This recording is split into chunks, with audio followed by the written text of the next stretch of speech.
She thought her wedding day would be the beginning of a new life. But it was the beginning of her silent death. They dressed her in red, placed flowers in her hair, and sang songs that spoke of love. But love never came. Only demands, fists, only fire. She wasn't a bride. She was a price tag, and when her dowry wasn't enough, she became disposable. If this truth shook you, stay, because these are the real stories no one talks about. Subscribe now for more raw, uncovered histories, because the past still lives in the silence. We refuse to break the dark truth. How they tortured women for dowry. Medieval world. Dowry was not just a tradition, it was a transaction, where a woman's worth was measured in gold, land, and goods, and when that price wasn't paid in full, she became the payment. The abuse began quietly. A whisper from the mother-in-law, a cold stare from the husband. The food began to vanish from her plate. The jewelry gifted at the wedding was taken back. Then came the beatings. Not once, not twice, but over and over, like clockwork. Because she didn't bring enough in wealthier homes, it was more silent. She was locked in her room for days, not allowed to speak, not allowed to eat. Tell your father to send more. They said, if she begged, they beat her more. If she stayed silent, they accused her of disrespect, and when even that didn't work, they burned her. In some homes, they called it an accident in the kitchen. In others, they blamed the oil lamp, but everyone knew it wasn't the fire that killed her, it was the greed. In poor households, the torture looked different. She was thrown out, sent back to her father's house like broken furniture, and if he couldn't take her back, she was left to rot, with no money, no name, no future. This was not one woman's fate. This was the fate of thousands. Across villages in India, in noble courts in Europe, in dusty towns across Persia and Byzantium, masterisk women suffered in silence because their fathers couldn't afford to pay enough for them to be treated like humans. But this isn't just folklore, it's documented, it's real.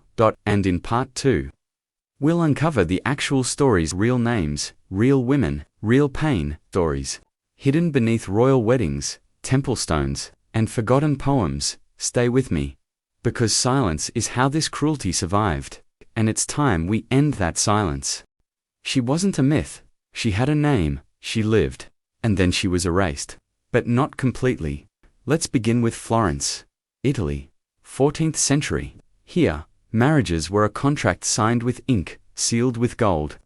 If a bride didn't come with a large enough dowry, the groom's family had the right to reject her like defective merchandise.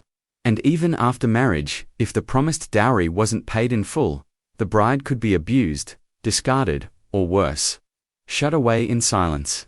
Records called it a broken agreement. But for the woman, it was a broken life. One register from 1425 shows a noble girl named Caterina, who brought 300 florins less than agreed. Her husband's family tried to have the marriage annulled, claiming she was improperly delivered. She was sent to a convent, never to be seen again.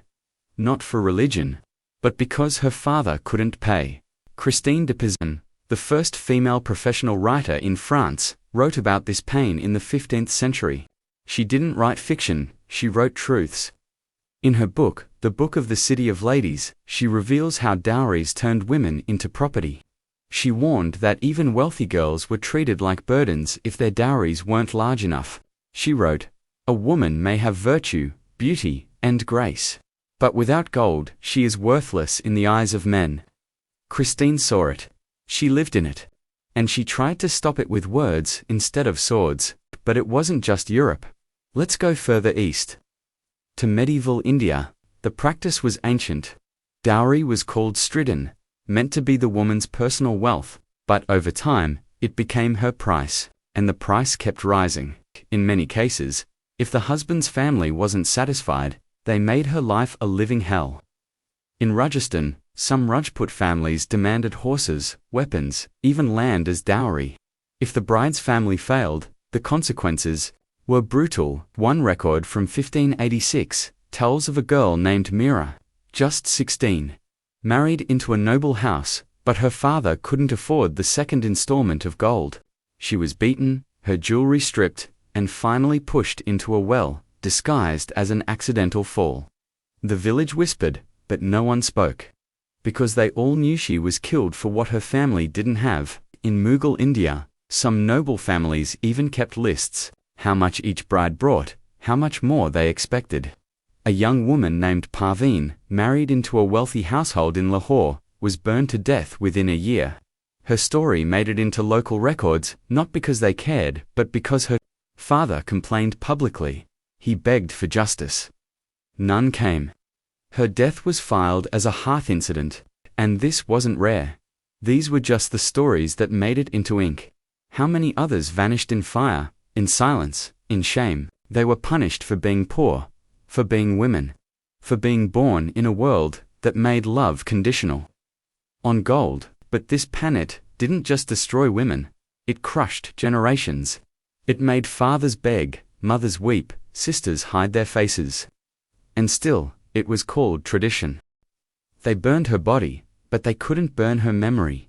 They buried her name, but they couldn't bury her truth. Because even centuries later, we are still telling her story. What began in the medieval age as a transaction to secure a woman's marriage never really ended.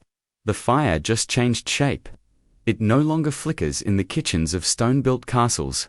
Now, it burns in silence. Behind apartment walls, behind wedding videos, behind gold-plated smiles. Dowry never died. It evolved, even today. In many parts of the world, especially in South Asia, woman is still judged by how much she brings, not by who she is. Families still go bankrupt to marry off their daughters. Girls are still told to adjust when demands begin. And if the gold doesn't shine bright enough, the darkness returns. It's no longer called abuse. It's called culture. It's no longer murder. It's an accident. It's no longer trauma. It's called bad luck. But make no mistake, the wounds of medieval dowry torture still bleed. They bleed in every household where a woman is made to feel like a burden. They bleed in every marriage where love is priced in rupees or rings. They bleed in every quiet scream behind a closed door. So what do we do now? We remember, we speak, we tell the stories they tried to erase. To the girl who was burned, to the bride who was beaten, to the daughter who was sold. This story is for you, not because you were weak, but because you were silenced. And we will no longer stay silent. This is not just history, it's a warning, a mirror, a scream. Buried for centuries, now finally heard. Let us not forget them. Not the Caterinas, the Meeras, the Parveens, the nameless and faceless thousands. They deserved better, and still do. If this story reached your heart, share it, because every view, every comment, every whisper that says this is wrong, is one step closer to change. And if you believe their stories, mate us subscribe, because we will not stop telling the truths they tried to hide. One voice at a time, one story at a time. Until the silence finally ends.